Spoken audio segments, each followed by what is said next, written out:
한번 인사 나누겠습니다. 우리 옆에 계신 분들 보시면서 제 옆에 앉아 주셔서 감사합니다.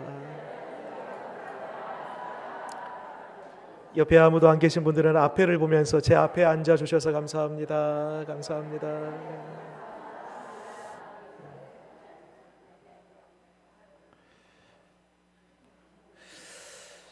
성경을 보면 구약 성경이 있고 신약 성경이 있지 않습니까? 구약 성경을 압축하고 또 압축해서 딱 한 단어로 표현하면 뭘까요? 그것은 오라입니다. Come, 오라. 여호와께로 오라. 하나님께로 오라. 주님을 찾으라. 그래서 구약 성경은 오라, come입니다. 그러면 신약 성경을 뭘까요? 구약 성경이 come, 오라라고 한다면 신약 성경은요, 압축해서 한마디로 딱 표현하면 go, 가라입니다. 연결해 보면 왔으면 가는 것입니다. 은혜를 받았으면 나누는 것입니다. 사랑을 입었으면 흘려 보내는 것입니다. 이것이 구약과 신약의 깊은 상관관계에 있다라고 말씀드릴 수 있겠습니다.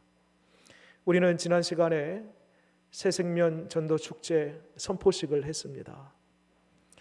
그리고 첫 번째 메시지로 오직 성령이 너희에게 마시면 너희가 권능을 받고 예루살렘과 온 유대와 사마리아와 땅끝까지 이르러 내 증인이 되리라, 그 말씀을 함께 나누었죠. 그러니까 우리가 전도할 때에 우리의 어떤 실력, 우리의 어떤 경험치, 우리의 힘과 능력으로 전도하는 것이 아니라 오직 성령이 임하면 결과적으로 그 성령이 우리로 하여금 증인 되라가 아니라 증인 되리라, 성령께서 증인 되게 하신다라고 지난 시간 말씀을 나누었습니다. 지난 시간에 우리가 어떻게 전도할 것인가에 대해서 살펴보았다면 오늘 말씀은 하나님의 마음, 하나님께서 관심 갖고 있는 사람은 누구인가, 진정 하나님이 기뻐하는 것은 무엇인가에 대해서 한번 살펴보도록 하겠습니다.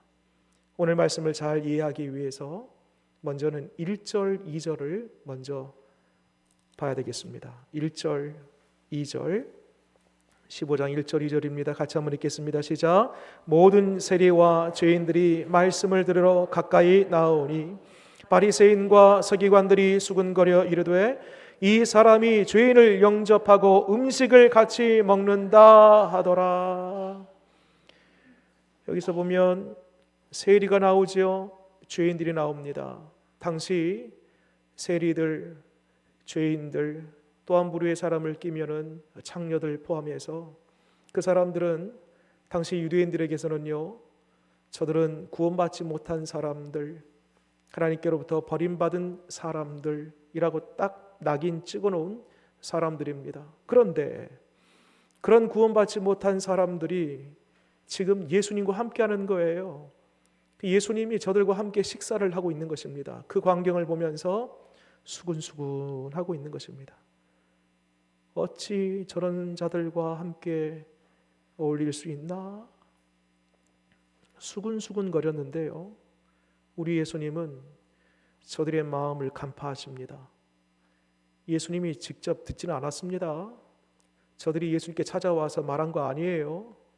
그럼에도 불구하고 저들의 마음을 꿰뚫고 계시는 예수님께서 간파하시고 세 가지 비유를 말씀하십니다. 첫 번째, 잃은 양에 대한 비유, 두 번째, 잃은 드라크마에 대한 비유, 마지막 세 번째, 잃은 아들에 대한 비유. 이 세 가지 비유를 통해서 내가 왜 너희들이 죄인 취급하는, 너희들이 구원받지 못했다고 생각하는 그 사람들과 함께 내가 식사한 그 이유, 함께 저들과 어울리는 그 이유, 하나님의 마음이 어디에 있는지에 대해서 예수님께서 이 세 가지 비유를 통하여 말씀하십니다. 오늘은 마지막 세 번째 비유에 자리하고 있는 잃은 아들에 대한 이 비유를 통해서 진짜 하나님이 정말 눈여겨보시고 기뻐하는 것이 무엇인가에 대해서 살펴보도록 하겠습니다. 한 집안에 아들 둘이 있습니다. 하루는 둘째 아들 이 차남이 아버지에게 찾아옵니다. 아버지, 저에게 유산을 주십시오. 이 말을 들은 아버지가 처음에는 깜짝 놀랐을 겁니다. 여러분, 우리 알다시피 유산이라는 것은 아버지가 죽은 후에 물려주는 것 아니겠습니까? 지금 아버지가 시퍼렇게 살아있는데 지금 유산을 달라는 것입니다.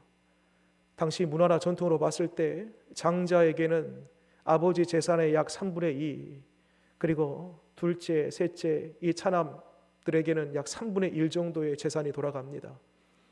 참 이상해요. 이 아들도 이상하고 이 아버지도 이상해요. 아버지가요, 기꺼이 내어줍니다. 얼마의 재산을 받아서 콧노래를 부르고 덩실덩실 어깨춤을 추면서 먼 곳으로 떠났답니다. 오늘날 표현대로라면 이민 간 거예요. 그런데 문제가 생깁니다. 여러분, 쉽게 들어온 돈은요, 쉽게 빠져나갑니다. 요행으로 들어온 돈은요, 돌아서면 다 숭숭숭숭 구멍으로 다 빠지고 맙니다.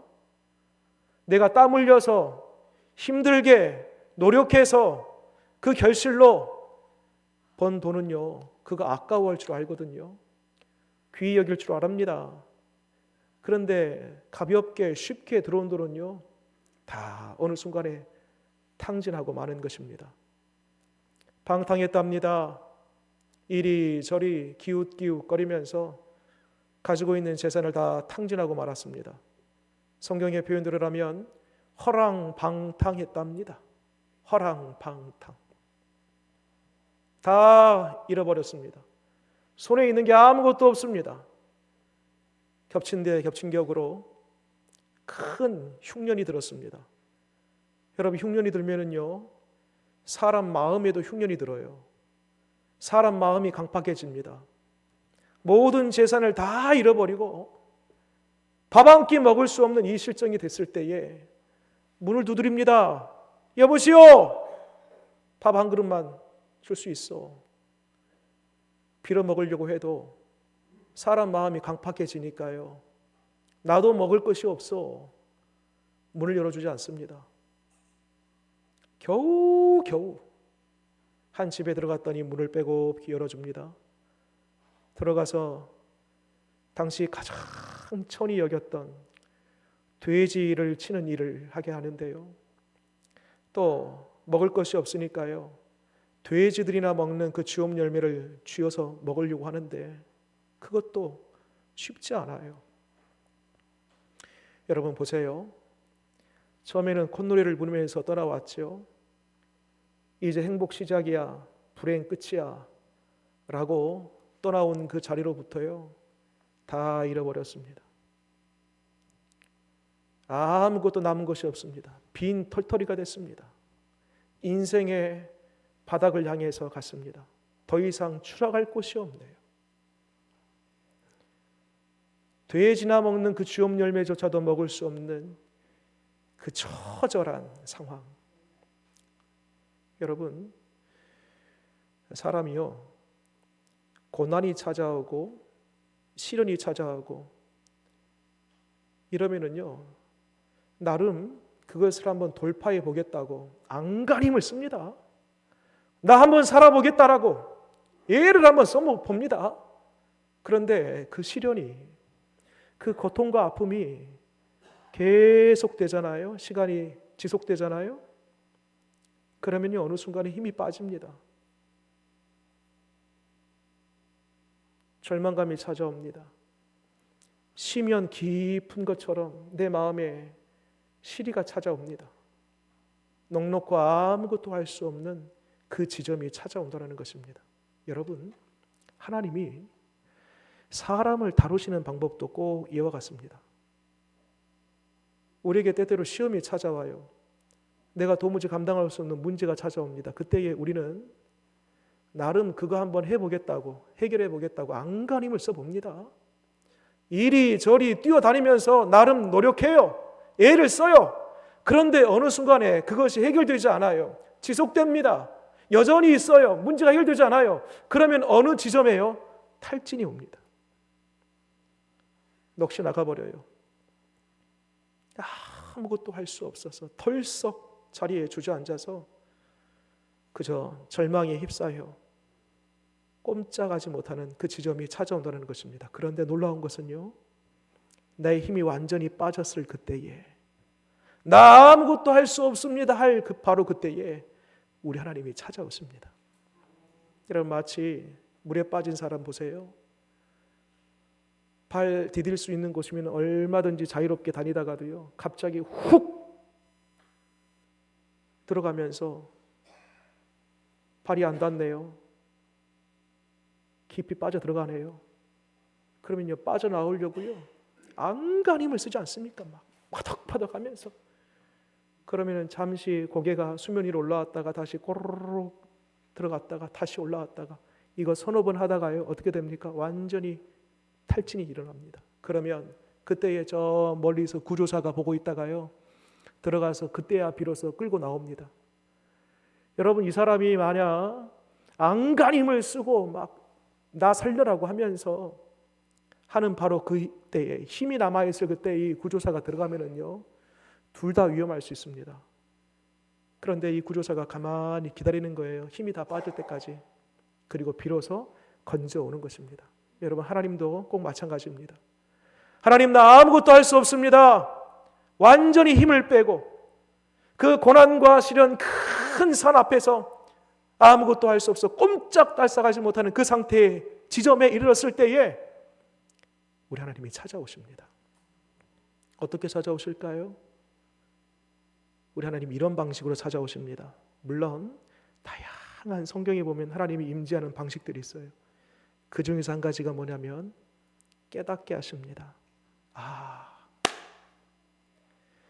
지난날 나의 그 소소했던 일상이 그렇게 소중했구나, 감사했구나. 지난날 별것 아니었던 그것들이 감사했구나. 지난날 만났던 그 사람이 하나님 나에게 붙여준 사람이었구나. 하나님 깨닫게 하심으로 우리에게 찾아오십니다. 여러분, 둘째 아들이요, 처음에 출발할 때에는 세상 모든 것을 다 가졌다라고 생각하고 출발했다가 완전히 탈진하고 실추되고 시리에 빠지고 더 이상 내려갈 수 없는 바닥에 머무를 그때에 생각났습니다. 아버지 집이 생각난 거예요. 그렇지, 지난날 내가 살았던 그 아버지 집이야말로 참 행복의 동산이었지. 내가 아버지 집의 품에 있을 때에, 아버지와 함께 있을 때, 그때가 행복이었지. 그때는 내가 잘 몰랐는데, 그렇지, 아버지 집이야말로, 아버지 품이야말로 행복이지. 깨닫는 거예요. 근데 중요한 것은 생각하고 깨닫는 것으로 멈추지 않고 마음에 결정을 합니다. 아버지 집으로 돌아가야 되겠다. 그리고 걸음을 옮겨서 아버지 집으로 향하는데요, 내가 아버지 만나면 뭐라고 얘기할까? 속으로 생각합니다. 그래, 아버지 만나면 이렇게 얘기해야 되겠다. 아버지, 제가 죄인입니다. 아버지, 저 받아만 주십시오. 저 아들로 받지 마시고요, 그저 종으로만 받아주셔도 감사하겠습니다. 이 말을 생각하고 이 말을 며칠이 걸렸는지 모르겠지만은 오는 중에 계속 되뇌이고 연습하고, 그래, 아버지 만나면 꼭 이 말씀 드려야 되겠어. 나 죄인이야. 아버지 나를 자녀로 받지 마시고 아들로 받지 마시고 그저 종으로만 받아주십시오. 이렇게 몇 번이고 진심으로 연습하면서 마침내 동네에 들어왔습니다. 그런데요, 놀라운 일이 생깁니다. 저 멀찌감치 보니까요, 아버지가 보입니다. 근데 성경에 보니까요, 아들이 아버지를 먼저 발견한 것이 아니고요, 아버지가 아들을 먼저 발견합니다. 아들이 아버지에게 뛰어간 것이 아니고요. 아버지가 먼저 아들에게 뛰어갑니다. 아들이 아버지를 아는 것이 아니고요. 아버지가 아들을 먼저 껴안습니다. 이건 뭘 가리킵니까? 여러분, 아버지가 오래간만에 아들 집 떠나고 궁금해서 그 자리에 온 것 아닙니다. 아버지는 아들이 집 떠난 이후로 그날로부터 매일 마을 어귀에 나와서 오늘이나 아들 돌아오나, 오늘이나 아들 돌아오나, 항상 그 자리에서 아들을 기다렸던 것입니다.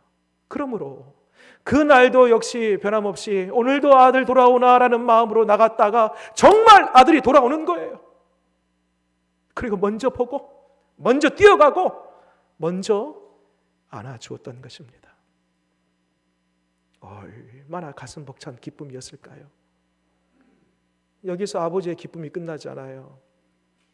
집에 돌아와서 이미 아들을 위해서 준비해놓은 옷과 신발이 있었습니다. 신기우고 입히고 금가락지를 끼우고요. 그리고 살진 송아지를 잡아다가 잔치를 배설합니다. 자, 여기까지는 우리가 다 알고 있는 이야기입니다. 그래, 이 둘째 아들처럼 나도 아버지 집으로 돌아가야지. 아버지 집이 최고야. 아버지의 품이 행복이야. 우리 여기까지는 웬만큼 신앙생활 하신 분들은 그런 맥락으로, 그런 주제로 설교를 많이 들었습니다. 그런데 여러분, 여기에서 우리가 한 걸음 반 더 나가고 있습니다. 실은 오늘 누가복음 15장에서 말하고 싶었던 그 비유의 핵심은 둘째 아들에게도 있지만은요, 더 본질적으로는 이어지는 이 첫째 장자의 모습 속에서 발견하게 됩니다. 자, 이 첫째 장자가 밭에서 일을 하다가 돌아옵니다. 돌아오는데 저 멀리서 집이 보이는데 집에서요 풍악 소리가 들립니다. 노래 소리가 들립니다. 평소와는 다른 소리가 막 들리는 거예요. 불이 환하게 켜져 있습니다. 한 종에게 묻습니다. 이게 무슨 일이냐? 세상에나 당신의 동생이 돌아왔습니다. 그리하여 당신의 아버지가 지금 이와 같이 큰 잔치를 배설했습니다. 참, 아버지도 이상해요. 왜 그나들한테는 얘기를 안 했을까? 둘째 아들 돌아왔다고. 그만큼 둘째 아들이 돌아온 이 기쁨에 너무나 기쁜 나머지 이 첫째까지는 말할 겨를이 없었던 것이지요. 자, 이 첫째 아들이 둘째 이 밑에 동생이 돌아왔다는 이 소식을 듣고 아버지가 이 잔치를 배설했다는 이야기를 들으면서 기뻐해야 돼요? 괴로워해야 돼요? 기뻐해야 돼요? 슬퍼해야 돼요? 기뻐해야 돼요? 화를 내야 돼요? 오늘 28절 말씀 보겠습니다. 그 이야기를 다 듣고 첫째 아들이 어떻게 반응했는가 보세요. 28절 읽겠습니다. 시작. 그가 노하여 들어가고자 하지 아니하거늘 아버지가 나와서 권한대. 뭐 했답니까? 기뻐했대요? 즐거워했대요? 아닙니다. 분노했답니다. 여러분, 그럴 만도 해요. 저는 이 대목에서 충분히 공감이 됩니다. 왜? 이 둘째 아들이 어떤 아들이었어요? 사회적으로, 윤리, 도덕적으로, 또 율법적으로 아버지가 시퍼렇게 살아있는데 유산을 달라고요? 그러면은요, 당시 율법에 따르면 돌에 맞아 죽어야 됩니다. 아들이 떠난 이후로 아버지는 얼마나 그때부터 가슴앓이 했을까요? 아버지의 가슴을 후벼 판 거예요. 도덕적으로, 윤리적으로, 사회적으로, 율법적으로 어느 것 하나 맞지 않은 이 동생. 그가 성공하고 출세해서 돌아온 건 아닙니다. 만약 그가 성공하고 출세했으면 돌아오지도 않았을 겁니다. 거짓골이 돼가지고 돌아온 거예요. 제대로 먹기나 했겠습니까? 옷은 남루한 옷을 입고 몸이나 제대로 씻었겠습니까? 냄새는 풀풀 나고. 그런 동생이 집에 돌아왔다고 그 동생을 위해서 잔치를 열어요? 새 옷, 새 신발, 금가락지를 끼워줘요? 있을 수 없는 일입니다. 여러분, 이 장면에서 우리의 모습을 한번 비춰봅니다. TV에 지금은 그렇지 않지만 가끔 이런 소식이 들려옵니다. 희대의 사기범, 시대의 살인범, 이런 사람들이 무기징역 혹은 사형 선고를 받고 감옥에 투옥되는 중에 어떤 선교사님이나 어떤 목사님의 전해준 복음을 듣고 예수 믿는 사람 하나님의 자녀가 되었다라는 소식을 접하게 됩니다. 여러분, 기분 좋아요? 기뻐요? 아니면 언짢아요? 불편해요? 여러분, 겉으로 봤을 때는 야, 저 사람도 하나님의 자녀가 됐구나, 이제 믿음을 가졌구나 라고 생각할지 모르지만요, 우리 마음 한켠에는요 불편한 거예요. 저 살인범이? 저 사기꾼이? 예수 믿어서 구원받았다고? 불편한 마음이 있는 거예요. 예수님 십자가에 돌아가실 때 한쪽 우편에 있었던 그 강도, 여러분, 십자가에 달릴 강도 정도면요 흉악범입니다. 일평생 거짓만 한 것입니다. 그래서 십자가까지 오른 거예요. 그런데 그 강도가 뭐라고 해요? 예수님에게, 주님 나를 기억해 주십시오. 주님 날아가거든. 그때 예수님께서 뭐라고 하시냐면, 내가 가거든 네 낙원에 거하리라. 내가 너를 기억하리라. 여러분, 이 말씀이 참 우리에게 은혜요 기쁨이지만 마음 한켠에는 불편한 마음이 있습니다. 아니, 일평생 흉악범으로 살았는데 어떻게 그 마지막에 그 한마디로 구원받을 수 있는가? 불편한 마음이 있을 수 있습니다.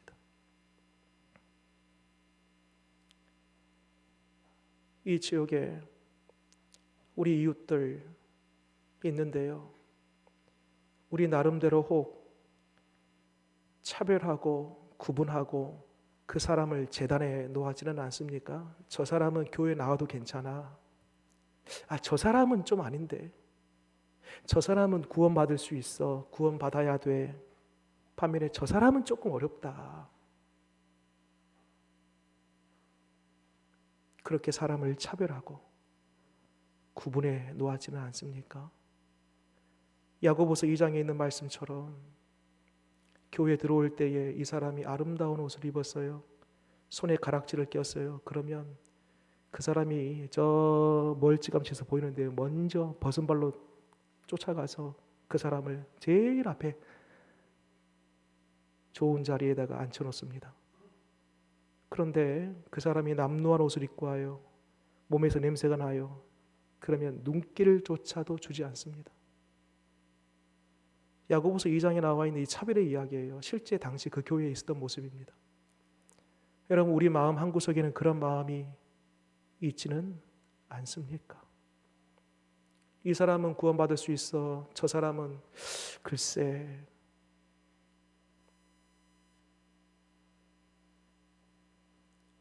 여러분, 아버지의 마음을 한번 생각해 볼까요? 아버지의 마음.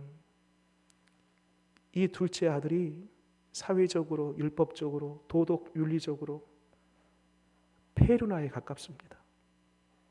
그럼에도 불구하고 그 아들이 돌아왔다는 그 자체가 이 아버지의 기쁨이었어요. 그저 기쁘다 말이 아니고요, 그를 위해서 이미 준비해 놓은 것 입히고 신기고 그를 위해서 진심으로 잔치를 배설해 주었던 것입니다. 이게 아버지의 마음이에요. 이것이 아버지의 기쁨인 거예요. 이런 차원에서 이 첫째 아들이 그 아버지의 모습을 보면서 불편해한다? 심그렁한 표정으로 그것을 못마땅해 한다? 이것은 둘째 아들이 집 떠나 돌아온 아들이라면 여전히 이 첫째 아들은 아버지의 마음으로부터 멀어져 있는 집 안에 있는 탕자인 것입니다. 우리 관성교회 안에는 집 안에 탕자가 없기를 바랍니다. 아버지의 마음을 내가 헤아려서, 전도가 뭐예요? 아버지의 시선이 있는 곳에 나의 시선이 가는 거예요. 아버지가 사랑하는 그 사람을 내가 사랑하는 거예요. 아버지가 기뻐하는 일을 나도 하는 거예요. 그것이 전도 아니겠습니까? 우리 잠시 후에 지난주에 이어서 오늘 전도 대상자를 작성할 것입니다. 한 사람이든 두 사람이든 그 이상이든 볼펜으로 꼭꼭 눌러 쓸 때에 우리 이런 마음으로 썼으면 좋겠어요. 이 사람은 돼, 이 사람은 안 돼. 차별하거나 재단하거나 구분하지 아니하고 그 사람도 하나님이 기뻐하는 사람이라면, 그 사람도 하나님이 찾는 사람이라면 기꺼이 쓸 수 있는 은혜가 있기를 바랍니다. 그 사람도 기꺼이 하나님의 마음을 가지고 품고 기도할 수 있는 은혜가 저와 여러분 가운데 있기를 바랍니다. 우리 기독교를 가만히 보면은요, 마태복음 1장에 예수님의 족보가 있습니다. 예수님 족보에 여자 5명이 나와요. 다말, 라합, 룻, 바세바, 마리아. 여러분, 지금 제가 이름을 한 사람 한 사람 말씀드렸습니다. 어떤 사람인가요? 창녀입니다. 기생입니다. 바세바, 그저 이 다윗에게 있어서는요, 어쩌면 다윗의 육적인 그 욕망을 채웠던 여자입니다. 그러니까 이 5명의 여자가 가만히 보면은요, 그 출신이나 또 배경이나 그가 가지고 있는 그 무엇인가요? 아무것도 없습니다. 그럼에도 불구하고 예수님은요, 그러한 계보를 통하여 이 땅에 오십니다. 기독교예요. 그래서 기독교를 가리켜서 은혜의 종교라고 그렇게 말할 수 있습니다. 여러분, 오늘 누가복음 15장에 나와 있는 이 둘째 아들이 우리였습니다. 또한 이 첫째 아들이 오늘 우리입니다. 바라기는 우리는 이미 둘째 아들이었다가 아버지 집을 향하여서 돌아온, 아버지 집에 지금 현재 있는 구원받은 하나님의 사람들입니다.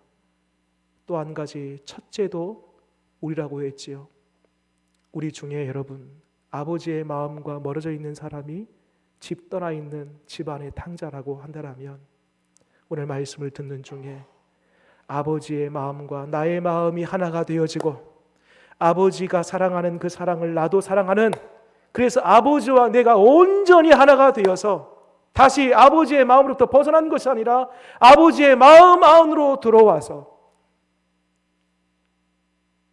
아버지를 위한 효자 효녀, 아버지의 마음을 기쁘시게 해드리는 저와 여러분 되시기를 바랍니다. 기도하겠습니다.